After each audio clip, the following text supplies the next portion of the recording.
People keep arguing about the wrong things. They're angry because House Valyrian was portrayed by black actors. I genuinely don't care about that. What drives me mad is something far more insulting. HBO still refuses to give Valyrians purple eyes. And no, we are absolutely not the same. Because this isn't about politics or casting drama or Twitter outrage. This is about world building. This is about a fantasy race that was never meant to look human in the first place. Valyrians are not just pale people with white wigs. They are supposed to feel wrong in a beautiful way. George R.R. Martin described them as a people apart, not prettier Westerosi, not elves, not models in cosplay, something else, something unsettling, a beauty that feels slightly inhuman when you look at it for too long. Silver gold hair, purple eyes, sharp aristocratic features, faces that look sculpted, not born.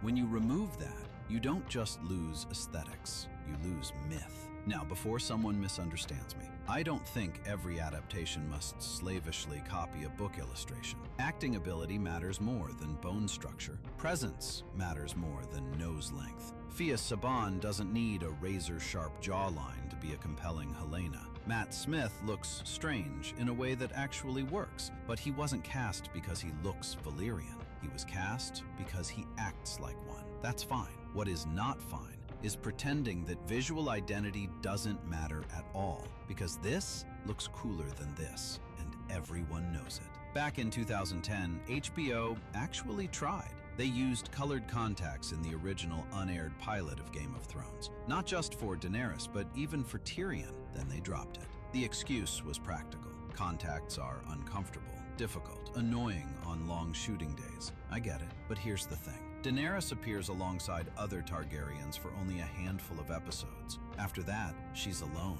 One character, one pair of eyes. You're telling me that in a show filled with dragons, shadow demons, and necromancy, nobody could digitally adjust eye color? Please. Low-budget BBC fantasy adaptations managed purple eyes years before. Infants in fantasy films have unnatural eye colors without contact lenses. The technology existed long before HBO pretended it didn't. This wasn't a technical limitation. It was a lack of interest. And that lack of interest spreads everywhere once you start looking. Let's talk about castles, because Westeros on screen often feels empty. Winterfell, for example, is not meant to stand alone in a frozen void. In the books, just outside its walls is Wintertown, a living settlement of wooden houses, inns, workshops, and markets. In winter, the population swells as small folk gather near the stark hearths for warmth and safety. In summer, it thins out, leaving half-abandoned homes waiting for the cold. This matters. It tells us how the North survives. It tells us why the Starks are loved. It tells us what feudal responsibility actually looks like. In the show, Winterfell sits in silence like a museum exhibit. No warmth, no life, no sense that anyone depends on it. Casterly Rock is even worse. George Martin's inspiration was the Rock of Gibraltar, a colossal mountain rising straight from the sea. A fortress not built on stone, but inside it, tunnels, chambers, vaults, a city carved into rock itself. The Lannisters don't rule from a pretty castle. They rule from a geological statement of power. And what did HBO give us? A generic fortress, awkwardly perched on a cliff, looking smaller than castles that were never meant to rival it. Even George himself publicly complained about this design years after the episode aired. They didn't misunderstand the description, they ignored it. Highgarden suffers from the opposite problem. It should feel alive, overflowing with vines, flowers, color, softness, a castle that feels almost decadent in its beauty. Instead, HBO reused filming locations, recycled assets, and drained the place of personality. Color will not hurt you. Which brings me to one of the biggest aesthetic failures of the entire adaptation, the obsession with mud. Brown, gray, beige, soot, wet leather. This isn't realism, it's visual laziness. In the books, Northern soldiers wear stark colors. They have banners, they have identity. Roose Bolton wears a pale pink cloak decorated with red drops, an ironic, unsettling contrast to the violence he commits. It's storytelling through costume. On screen, Roose Bolton looks like every other man in black leather. His menace becomes generic. And then there are crowns. How do you adapt a story about kings and queens and forget crowns? Robb Stark's crown in the books is forged of bronze and iron,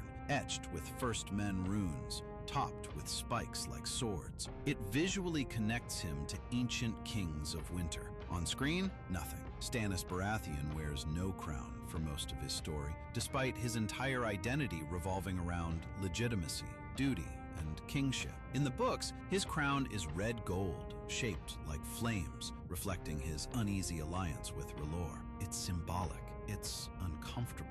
It mirrors his internal conflict. Gone. And Daenerys? Her crown might be the worst omission of all. In Qarth, she receives a circlet depicting the 3 heads of her dragons: black onyx, green jade, pale ivory. She wears it for years. It becomes part of her self-image, a reminder that power should never sit comfortably. The show discarded that entirely, because HBO was never interested in Daenerys as a careful, humble ruler. They wanted spectacle, not symbolism. Even the most fantastical elements were dulled. The White Walkers, the Others, are described as beautiful and terrifying. Their armor reflects the world around them like frozen water. They blend with snow and moonlight. They feel alien. On screen, they're spooky zombies with ice props. The dragons, all the same color. 3 creatures born of magic, prophecy, and fire. Visually indistinguishable, unless you already know who is who. Computer-generated creatures could have been anything.